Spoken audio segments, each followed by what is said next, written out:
안녕하세요. JM 구독자 여러분, 최정민 원장입니다.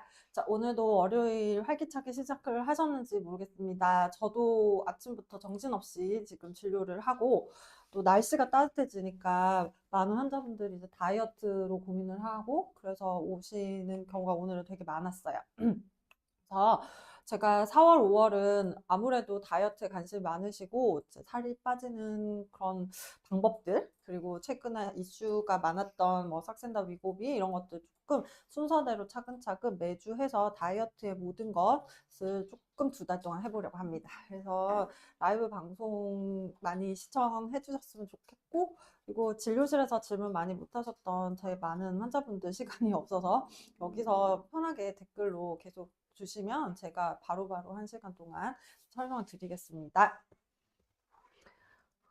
오늘은 다 잘 지냈는가? 네. 주말에 뭐 했어? 주말에 뭐 했어요? 어디 갔다고? 한강. 한강. 한강에 가면 치킨과 맥주를 막 드시는 분들이 있나? 드셨네? 유수연이 또 치킨에 맥주를 먹나? 저도 치맥을 되게 좋아합니다.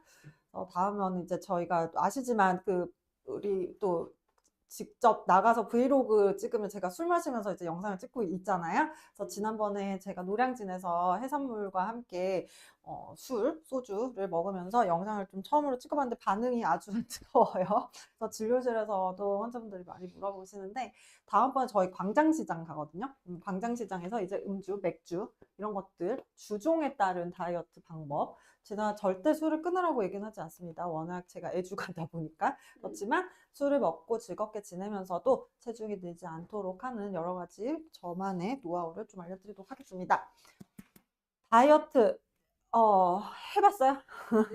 늘 하고 있죠. 늘 하고 있죠. 자, 오늘은 다이어트 체중의 원리, 살이 찌는 원리, 이거 아주 간단하게만 오늘 착착 설명을 드릴게요. 그래서 주마다 마지막 5월 말까지 제가 이제 다이어트에 대해서 라이브로 계속 얘기를 할 건데, 그러려면 다이어트가 뭔지 정확히 알아야 돼요.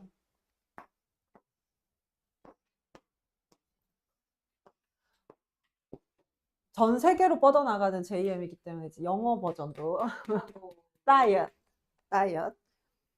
다이어트라고 하면 대부분이 체중을 줄이는 걸 목표로 해요. 총체중, 그죠?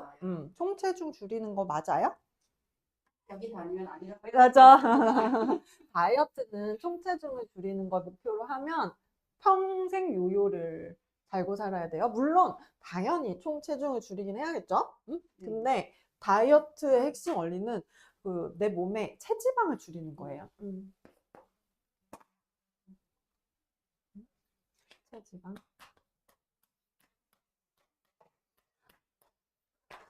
체지방 말고 총체중을 결정하는 거 뭐 있어요? 왜 도훈이는 더워진 거야, 지금?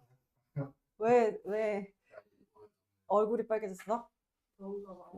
보통은 직원들이 뭔가 실수했을 때 저런 표정을 짓곤 하는데. 체지방 말고 또 뭐 있죠? 총체중. 골격근. 그쵸? 체지방하고 체질량하고 뭐가 다르냐? 골격근. 또 한바디 제로 갔다 올게요. 체수분. 저는 이제 갱년기 다이어트가 주 전공이에요. 그죠? 전공은 가정학과 전문이지만 제가 주로 보는 환자분들은 갱년기 다이어트, 갱년기 건강관리가 이제 주 환자죠. 이게 말이 갱년기지 사실은 그때 그 시기에는 음식과 운동으로 해결되지 않기 때문에 호르몬이나 다른 것들의 영향이 많은 시기이기 때문에 그 시기를 집중적으로 잘 관리하는 거지. 사람의 뭐 인체는 다 똑같아요. 사람의 인체는 많이 먹고 운동 안 하는 거야 뭐 당연한데 그렇게 되는 이유가 있거든요. 그래서 총 체중을 잘 보면서 다이어트를 해야 돼요. 일단 여자 같은 경우는 체지방이 30% 이하로는 유지돼야 돼요. 남자. 25까지 되려면 너무 삶이 힘들어요. 그러니까 우리가 건강, 심혈관 질환의 위험을 예방하는 정도의 체지방률이잖아요. 30% 이하로는 맞춰줘야 돼요. 모든 남자 환자분들은 좀 얘기가 다르겠죠? 근육이 많고 그런 경우에는 그 골격근에 따라 다르기 때문에 남자 환자분들은 저는 가족력에 따라서 체지방의 목표를 좀 세워요. 혈관 질환이나 뭐 당뇨나 이런 것들의 위험도가 높다 이러면 훨씬 더 좀 더 낮추고 그게 아니다 하면은 어느 정도 선에서 근육을 더 유지하는 쪽으로 여성분들에서의 좀 더 포커스죠. 지금 근육량은 수치로 자꾸 보지 마세요. 이게 자꾸만 환자분들이 나 운동했는데 이번 주에 근육 하나도 안 늘었어. 이번 운동했는데 이번 주에는 뭐 근육이 하나도 안 됐는데 늘었네요. 막 이런 얘기를 하거든요. 근육은 그냥 제가 진료실에서 아마 자주 뵙는 환자분들은 다 이해하셨을 거예요. 근육은 그냥 매일 하는 거예요. 그냥 그 수치와 상관없이 스쿼트를 하던 뭐 이거 화면 좀 자꾸 왔다 갔다 하지 마. 나 지금 정신없어. 스쿼트를 하던 뭘 하던 근육량은 그냥 해야 돼요. 그냥 앉았다 일어났다 다리를 올리거나 근육은 계속 움직이고 써야지만 하고 노후에 가장 중요한 자산이에요. 근육은. 그래서 이거는 이 다이어트와 별개예요. 내가 살 빼는 건 상관없이 이거는 내가 죽기 직전까지는 유지해야 되는. 그래서 이건 수치를 그렇게 의미를 두지 마세요. 대신에 막 여성 같은 경우에 17, 18kg 이러면 이거는 문제가 있죠. 이런 분들은 근육 운동 해야 돼요. 이건 제가 어떻게 할 수 있는 방법이 없어요. 근육은. 몇 킬로? 보통은 그래도 20은 넘어야 돼요. 그러니까 이게 예를 들어 한 50에서 60kg 정도다 하면은 한 이 정도는 유지는 해야 된다는 거예요. 20kg 이상은.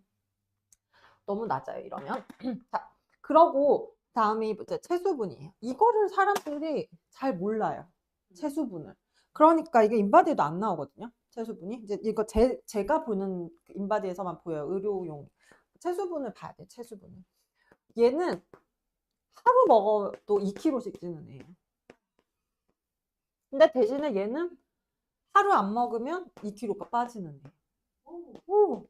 그래서 부종이 늘어서 총체중이 늘었는데 진짜 하루 먹었다고 내가 진짜 살이 이렇게 찔 거면 에라이 안 해 하면서 또 다들 포기하고 그래서 체지방과 체수분을 잘 구분해서 다이어트 해야 돼요. 그래서 체지방이 늘어있는 사람이 있고 체수분이 자꾸 느는 사람이 있고 그리고 둘 다 느는 사람이 있고 그래서 각 FDA가 승인한 약제들은 체지방을 빼는데 목표가 되어 있는 약들이에요. 그렇기 때문에 체지방이 정상인데 부종이 자꾸 생기는 나의 몸 상태를 남들이 위고비 좋다 해서 그 비싼 약을 계속 맞아 본들 끊으면 찌겠죠. 그래서 FDA 승인된 약을 먹고 또는 맞고 어차피 끊으면 요요가 오잖아 라고 하는 사람들은 두 가지예요.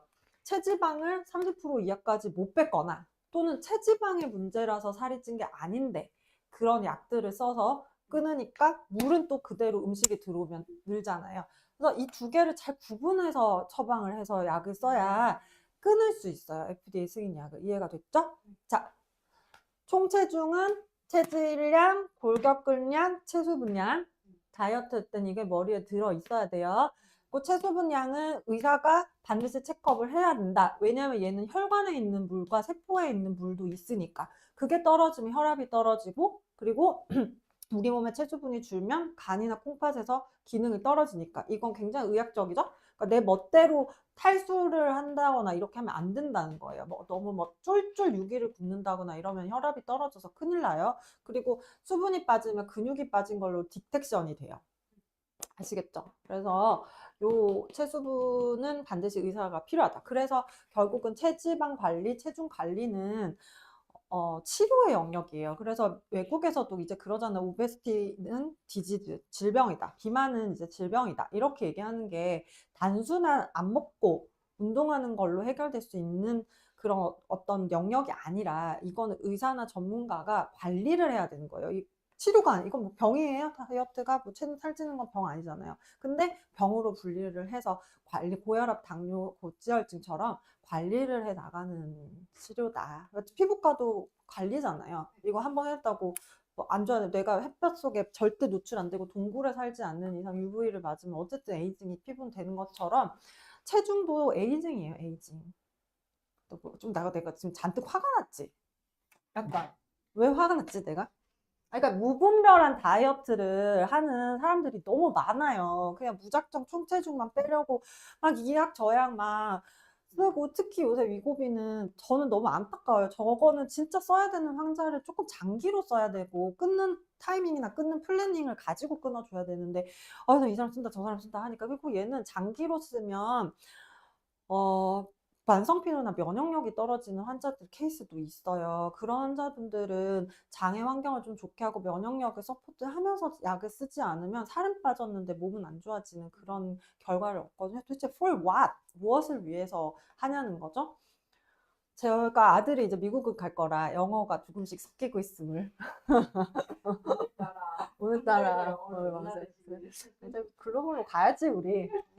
그렇지 않니? 저희가 영어를 좀 공부하고 와요. 아니, 그렇지 않니? 아니, 이거는 만국 전 세계 모든 인류 성별, 나이, 맞습니다. 그다음에 그다음 인종과 다 똑같은 얘기니까. 그치?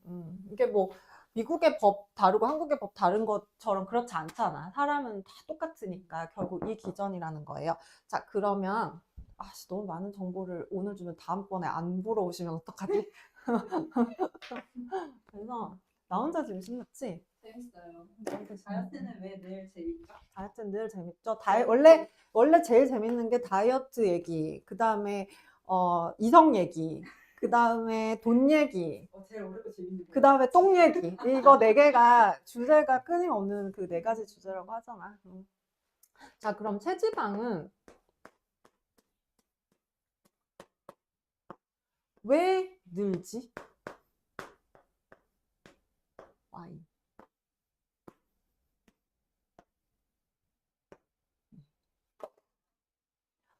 왜 계속 먹는데 나 그렇게 많이 먹는 것 같지도 않은데 왜 계속 늘지? 또는 나는 왜 많이 먹지?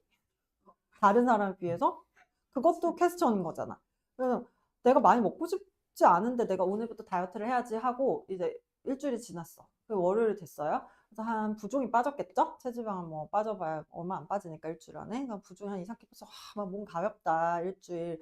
그랬는데 그 다음 주 월요일 돼가지고 너무 배가 고파서 막 먹었는데 이제 멈추어지지 않아. 너무 배고픈 나머지. 그래서 평소보다 더 많이 먹은 내 자신을 보면서 이제 배가 부르면 다시 전두엽이 살아나면서 내가 미쳤구나. 전두엽이 나가게 먹죠. 막 이따가 다 먹고 배가 딱 부르면 이제 그 신호가 전두엽에서 이제 안 나오는 거예요. 먹어 이런 신호가 이제 전두엽에서 안 나오니까 이제 그때부터 다시 정신 차리게 되면서 내가 이걸 다 먹어버렸네. 미쳤나 봐. 이러면서 이제 또 다시 내일부터 이제 내가 열심히 다이어트를 해가지고 그러니까 이게 잘못된 거야. 그러니까 식욕이 계속 이렇게 무한하게 이렇게 높낮이가 크게 변하는 건 이건 치료를 해야 돼요. 이건 약을 써야 되는 충분한 기전인 거예요. 근데 진짜 그 사람이 의지가 부족해가지고 무슨 동물처럼 그 다이어트 2주를 못 참아가지고 밥을 먹어가지고 그러냐라고 얘기하시는 부모님들 제발 아이들의 문제는 그게 아니라 신경전달 물질 균형이 안 맞아 있어요. 그렇기 때문에 FDA에서 식욕조절제라는 처방약들을 연구하고 만들었겠죠.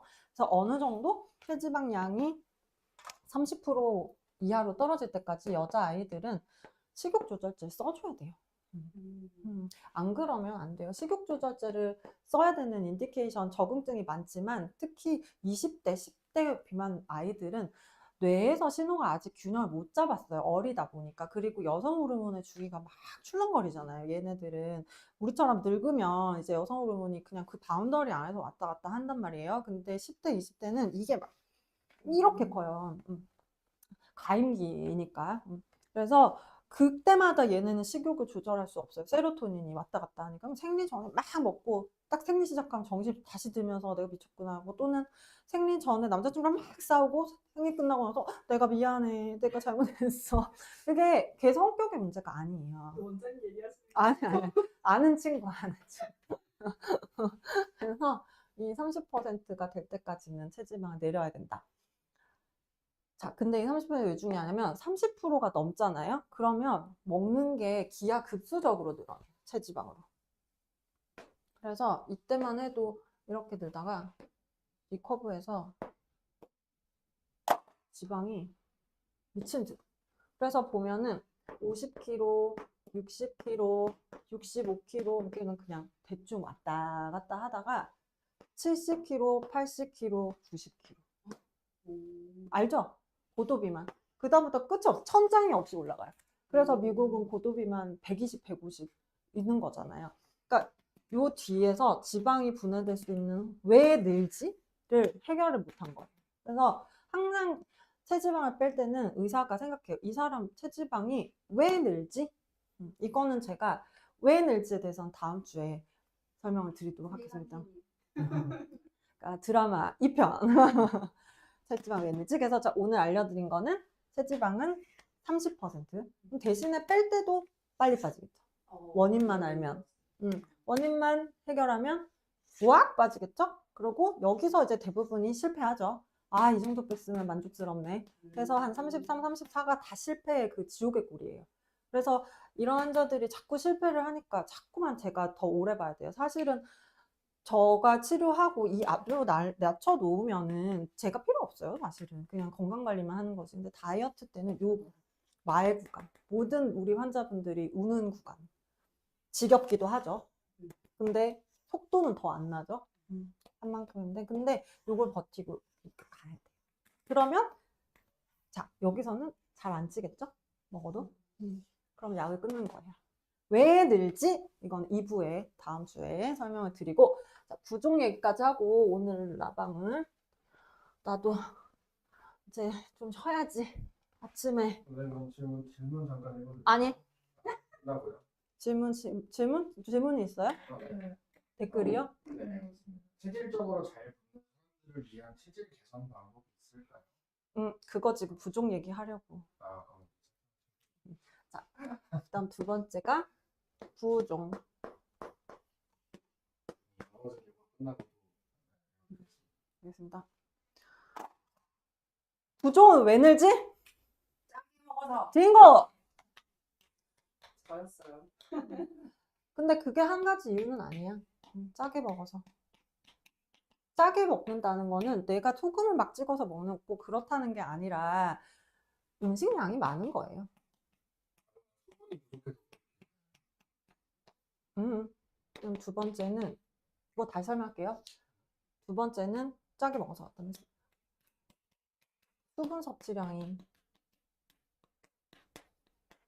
적을 때. 단 여기서 조건은 음식을 먹을 때, 음식을 많이 먹으면서 수분 섭취량이 적을 때.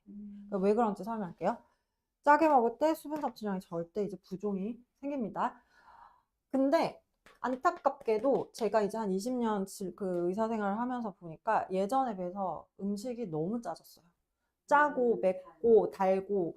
왜냐하면은 그러지 않으면 이제 배달 음식들 판매가 안 돼요. 배달 음식은 알겠지만 물론 그 음식의 퀄리티도 높게 하지만 어쨌든 거기서 조리돼서 바로 먹지 않기 때문에 굉장히 맛있어야 돼요. 가서 집에 들어왔을 때. 그러려면 간이 세질 수밖에 없어요. 그래서 원장님 저 별로 짜게 안 먹는데요 이렇게 말하지만 이제는 우리는 너무 짠 음식들에 이미 노출돼 있어요. 그래서 평소대로 먹었지만 거기 안에 있는 나트륨의 농도가 되게 높아졌어요. 그래서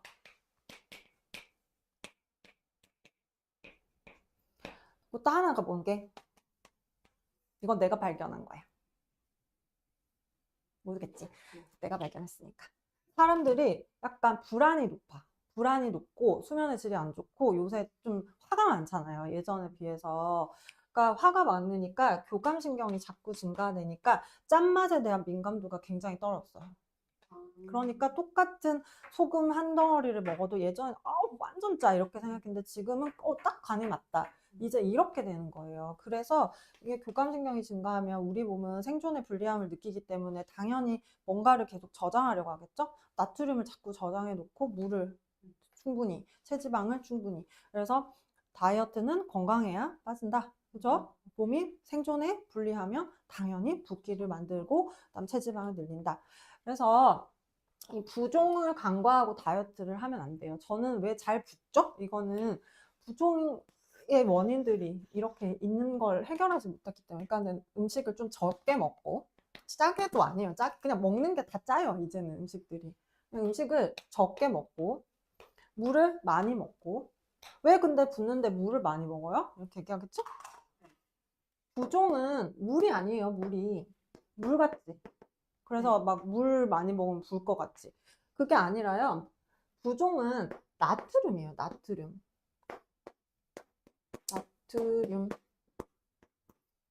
잘난 척은 아니지만 의대가 6년이잖아요. 왜 6년인 줄 아세요? 2년은 예과를 보내요. 왜 그 2년 동안 의학이 아닌 쓸데없는 잡것들을 배워야 할까? 막 예를 들면 이런 거야. 잡것들이라고 하긴 그렇지만 그냥 너무 어려워서 그런 말이 지금 튀어나왔어. 화학, 물리 막 이런 거 있잖아요. 나 진짜 너무 어려웠어. 난 사실 의과대, 본과 때보다 예과 때가 훨씬 그 강의가 어려웠고 그리고 너무 존경해요. 그래서 그런 분야를 전공하신 분들이 근데 너무나 이제 진료를 해보다 보니까 그게 꼭 필요한 거예요. 이런 화학을 정확히 알지 않으면 환자를 이해하기 어려워요. 부종은 물이 느는 게 아니라 몸에 나트륨이 쌓이는 거예요. 나트륨은 그 유기화학에서 보면은 그런 얘기가 나와. 물론 이건 유기화학은 아닌데 나트륨은 항상 H2O랑 다녀요. H2O 뭐게? 물. 모르는 것 같은데? 물. 이거 고등학교 때 배운 거야, 이 사람들아. 고등학교만 졸업했어도 이걸 알 수 있다고. 그래서 나트륨은 항상 이 물을 끌어당겨요. H2. 그래서 나트륨은 물과 함께 다녀요. 그러면 봐봐. 음식량이 늘어서 나트륨이 몸에 많아졌어요. 먹어서. 그러면 물을 혈관에서 끌어당겨서 세포로 가져오겠죠. 세포가 짜졌으니까. 그러니까 혈관에 물은 별로 없고 세포에 물이 짜니까 뱃살이야. 같은 뱃살이야. 지방세포가 있어요. 근데 어제 짜게 먹었으면 막 배가 나와요. 그러면 하루 먹다고 배 이럴 일이야? 하지만 물을 많이 먹고 그 다음날 그 다다음날 나트륨 섭취를 줄이면 물이 빠지니까 쏙 들어가죠. 근데 이걸 더 들어가게 하고 싶으면 체지방을 더 빼면 베이스가 더 낮으니까 이제 이만큼에서 왔다 갔다 하겠죠. 그래서 이걸 체질을 고칠 수 있는 방법은 사실 이걸 계속 반복하면 돼요. 물 많이 먹고 나트륨 적게 먹고 근데 이게 되냐고요, 슬프게. 그래서 내가 그때 노량진에서 얘기했잖아요. 탄수화물은 아까 말했듯이 천장을 끊임없이 올라가게 되잖아요. 그렇지만 짠 거는 하루 이틀이면 줄일 수 있으니까 차라리 너무 배고프면 짠 음식을 먹어라. 그리고 하루 이틀 굶어라. 그러면 2kg는 금방 빠진다. 그냥 그게 원리예요. 그래서 이 두 가지가 되게 중요한데 식욕 조절이 안 되는 사람들은 음식을 많이 먹기 때문에 짜게를 줄일 수가 없어요. 그치? 그러니까 안 먹었다 이렇게 되잖아요. 그래서 그런 사람들은 식욕 조절제를 써야 되는 거예요. 식욕 조절제를 쓰면서 계속 세포가 체수분이 28%, 27%, 킬로그램을 유지할 수 있도록, 뭐 예를 들면 그게 만약에 한 낮아진 베이스라인이 거기다, 그럼 거기에 유지하는 신호를 계속 주면 이제 수분 섭취량을 좀 줄여도 인식을 해요, 세포가. 아, 내가 이 정도 물을 저장하지 않아도 되는구나. 그렇게 됩니다. 그리고 되도록 배달 음식 시켜 먹지 마시고, 그리고 교감신경, 산은 산이요, 물은 물이다. 항상 그렇게 아시겠어요? 그리고 뭐 모든 일들이 그냥 일어나고 걱정하면 돼요. 그러니까 뭔가 그러니까 항상 제가 환자분들한테 얘기하는데 저는 이제 가정의학과 의사니까 진료를 하다 보면 대학으로 의뢰를 해야 될 것 같은 것들 있잖아요. 그게 진짜 진단이 의심돼서라기보다는 확인하러 보내는 경우가 저는 훨씬 많아요. 왜냐면 나는 주치니까 놓치면 안 되니까 전문가를 좀 봐야 되는 증상들이 있을 수 있잖아요. 그럴 때 진단이 되기 전까지 뭔가 결론을 볼 때까지 내내내내 불안에 떨고 계시는 분들이 많아요. 근데 그러지 않았으면 좋겠어요. 그냥 어차피 그 일이 일어나서부터 걱정을 하면 되거든요. 교감신경. 물론 미리미리 준비를 하는 것도 좋지만 너무 과하다. 근데 만약에 그랬는데 아무것도 안 나와봐요. 그 걱정했던 3주가 얼마나 아까운 내 인생이냐. 그쵸? 그래서 항상 저는 좀 그런 스타일이에요. 일이 일어나면 그래도 많이 걱정이 된다. 뭔가 좀 뭐 전 또 자식 일은 또 걱정이 좀 되거든요. 자식이 걱정이 된다. 그러면 술을 먹어요. 그래서 전지업을 일단 나가게 해서 시간을 계속 보내는 거지. 잠깐. 얘가 요새 말을 이렇게 되게 열심히 하니까 어떤 환자분이 원장님 아직 술이 안 깨졌냐고. 제가 아무리 그래도 음주 진료는 하지 않습니다. 그 영상으로 인해 내 이미지가 되게 지금 완전 스포일 됐지만 저는 공과사를 잘 구분합니다. 자, 오늘은 여기 할 얘기가 더 많은데 지금 오늘은 제 개론 설명했어요. 질문 주세요. 1일 1식 하는데 음. 식단 조절을 잘못했는지 속이 부글거려서 설사가 자주 나와요. 네. 자, 1일 1식 중요하지 않아요. 1일 5식 해도 돼요. 대신에 다이어트 중이면 탄수화물을 줄여야 돼요. 탄수화물이 들어오면 장은 유, 해, 균이 늘어나요. 특히 내가 장이 좀 더 안 좋았다. 장의 환경이 안 좋았던 사람인데 1일 1식, 뭐 1일 5식을 한들 정제된 탄수화물이 지속적으로 들어왔다? 그러면 가스가 차고 변비나 설사를 해요. 그래서 이 환자는 이게 문제였던 게 아니에요. 설사 변비를 하고 있는 이분은 원래부터 장이 안 좋은 거예요. 그랬는데 이제 음식의 종류가 갑자기 바뀌면서 장에 유해균들이 죽거나 또는 유해균들이 많아져서 장의 환경이 안 좋아서 그래요. 그래서 이거는 장내 세균 치료 저희 병원에 오면 처방하죠. 노르믹스. 우리 병원 환자들은 거진 다 아는 치료예요. 노르믹스 써서 장 환경을 개선하고 그 다음에 유산균 먹고 장이 좋아지면 좋은 게 흡수되고 나쁜 게 흡수 안 되니까 다이어트에도 더 도움이 된다. 그리고 1일 1식의 좋은 점은 딱 하나예요. 공복 기간이 길어서 간에서 탄수화물이 안 들어오는 거잖아요. 그 기간 동안 간은 저장된 지방을 끌고 와서 일해요. 이놈이 참 괜찮은 직원이야.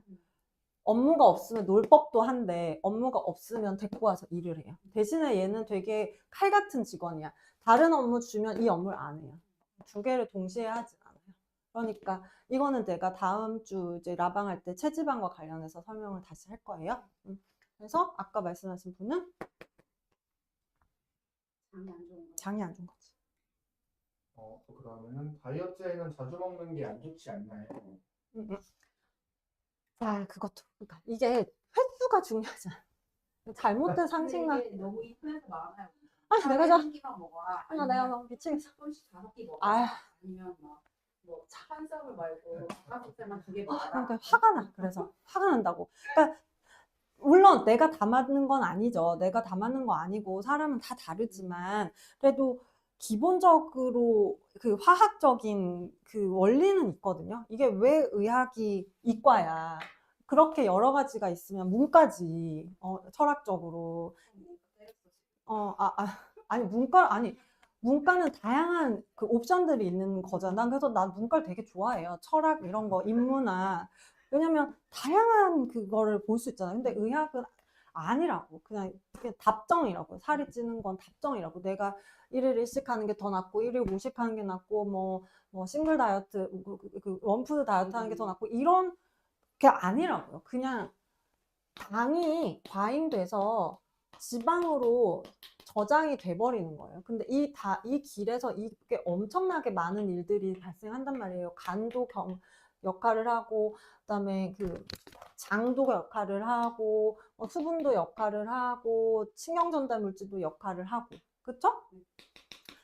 그러니까 이런 것들을 교정하는 게 중요한 거예요. 그러니까 막 예를 들어 자주 안 먹는다. 그럼 아까 말했죠? 간에서 이를 그러니까 빠지겠죠. 그쵸? 근데 나머지 일식을 정제된 당으로 하면 그 공복해 쓴 동안에 빠진 거 다시 집어넣어서 뭐 네팅만 되는데. 그러니까 그렇게 하면 안 된다. 그러니까 뭐 예를 들어 내가 간헐적 단식을 통한 다이어트를 하겠다. 그러면 저도 뭐 술 먹은 다음날은 거의 간헐적 단식을 많이 하는데 그러면은 12시간에서 15시간 정도를 금식하고 한 2, 3일은 그럼 계속 단백질 위주로 먹어야 되는 거야. 그래야 얘가 당이 안 들어오니까 간에서 한 2, 3일 남의 일 좀 해줄까? 하면서 체지방이 그래서 한 2, 3kg는 빠져야 그래야 좀 먹어도 이게 네팅이 안 되니까 맨날 똑같은 거예요. 간헐적 단식을 해도. 그러니까 원리를 정확히 알아야 돼. 이거 근데 지금 질문에 답하기에는 너무 긴 내용이라서 이거 같은 이 내용은 다음 주에 라방에서 이 부분만 가지고 조금 더 자세히 설명할게요. 다음은 제가 매우 뚱뚱한데 응. 직업이 힘쓰는 일을 해서 응. 다이어트 그 탄수화물을 이제 무작정 줄이기 힘든데 이건 어떻게 다이어트를 시작해야 돼요? 왜 탄수화물 줄이기 힘들까? 단백질 먹으면 되지 않나? 고기, 닭고기, 뭐 보쌈, 족발, 그다음에 두부, 콩, 치즈, 육포, 아몬드, 샐러드, 오징어채, 해산물, 삼겹살, 치킨, 껍질 벗기고, 피자, 도 빼고, 응? 만두, 국, 피 빼고 피 빼고, 삼계탕, 껍질 빼고. 아니 껍질 먹어도 돼. 단백질이잖아. 밥 빼고, 뱃속에 들어있는 밥 빼고. 왜 먹을 게 없지? 일을 많이 해야 되는데. 그러니까 이게 잘못된 상식이라는 거예요. 단백질은 그냥 뭐 단백질 쉐이크, 뭐 두부, 계란, 뭐 이런 것들로만 먹어야 된다고 생각하니까 그런 거예요. 실제로는 이런 거 다 먹어도 불상 상기가 좋거든요. 피자를 먹을 수밖에 없으면 도 빼고 위에 치즈 돌돌돌돌 먹고, 치킨 먹을 수밖에 없으면 껍질 빼고 살, 아니면 치킨 너겟 이런 거 먹고. 진짜 아는 게 되게 한정적인 것 같아요. 저도 뭔가 단백질 했을 때. 그러니까 이게 우리가 살면서 음식의 종류는 너무 많기 때문에 이거 먹어도 돼요, 이거 먹으면 안 돼요라고 개념을 알고서 다이어트를 시작하면 안 된다고. 그러니까 원리를 정확히 알아요. 살이 찌는. 그래야 이 음식이 이렇게 들어가면 내 몸에서 이렇게 되겠구나 하는 걸 알 수 있는 거예요. 그래서 단백질은 내가 말했지만 간에서 일을 하지 않아요. 그래서 체지방을 빼는 데는 좋아요. 근데 이건 걸 먹으면 아무래도 다 간이 되니까 부종은 생기겠죠? 그러면 부종 생기면 그 다음날은 조금 다른 요리 먹고, 또 뭐 요거 먹고 싶어서 보쌈에 쌈장 찍어 먹어가지고 다음날 일어났더니 50까지 뺐는데 다음날 52가 됐다. 그러면 부었구나. 그러면 그 다음날은 좀 안 짠 두부 이런 것들, 아니면은 닭 가슴살, 샐러드 이런 것들로 먹고, 그러고 나면 아침에 다시 50이 되겠죠? 그러는 동안 이 몸속의 비율은 바뀐다고. 체지방은 감소하고 있다고. 그러면 이제 47 뭐 이렇게 됐을 때는 먹어도 좀 찌고, 49 또 안 먹으면 47이 되고. 그래서 요 갭은 체지방으로 빼야 된다는 거예요. 그래서 체중이 많이 나가는데 업무가 너무 많고 체력이 딸리기 때문에 힘들다 그러면 한 2달 정도만 이렇게 식단을 해보세요. 그리고 21일만 당분을 멈추잖아요. 그럼 당 중독에서 벗어나요. 왜 당 며칠 안 먹으면 막 손발이 떨리고 막 당 중독. 그래서 나는 안 된다. 나는 탄수화물 없이는 안 된다. 이게 아니고 안 되는 건 없어요. 우리 몸은 다 똑같아요. 그래서 21일 동안 당을 줄여요. 그럼 빵집 가도 하나도 안 먹고 싶어요. 저는 사실 빵을 별로 안 좋아하거든요. 원래 엄청 빵순이었어요. 근데 빵을 안 좋아해요. 21일을 했어요, 저는. 탄수화물 아예 절제. 아주 옛날에 아기 낳고. 그때부터 그러니까 당 중독에서 끝난 거예요. 근데 이건 언제든 다시 생길 수 있으니까 조심하시는 게 좋겠고요. 질문까지죠? 좋아요. 다음 주에 그러면 또 이제 이 부분에 대해서 구체적인 설명 같이 할게요. 이 영상들은 괜찮으면 쇼츠로 좀 올려주시면 정보가 아주 고급지잖아요. 좀 올려주세요. 다음 주에 다이어트의 모든 것 2부 할 거예요. 그래서 오늘 설명한 것들 되게 조금 더 자세하게 설명을 하겠습니다. 내 몸이니까 사실 내가 지켜야 돼요. 각자 도생이에요. 아시죠? 그래서 저는 제가 가진 전문 지식과 경험으로 우리 구독자분들께서 조금이라도 더 정확한 정보를 얻을 수 있도록 도와드리는 역할이거든요. 그래서 그 점 잘 참고해 주시고 나머지 영상들도 좀 많이 참고하시면 건강관리에 도움 되실 것 같습니다. 이번 주도 힘내서 열심히 잘 보내시고요. 다음 주 같은 시간에 뵐게요. 감사합니다.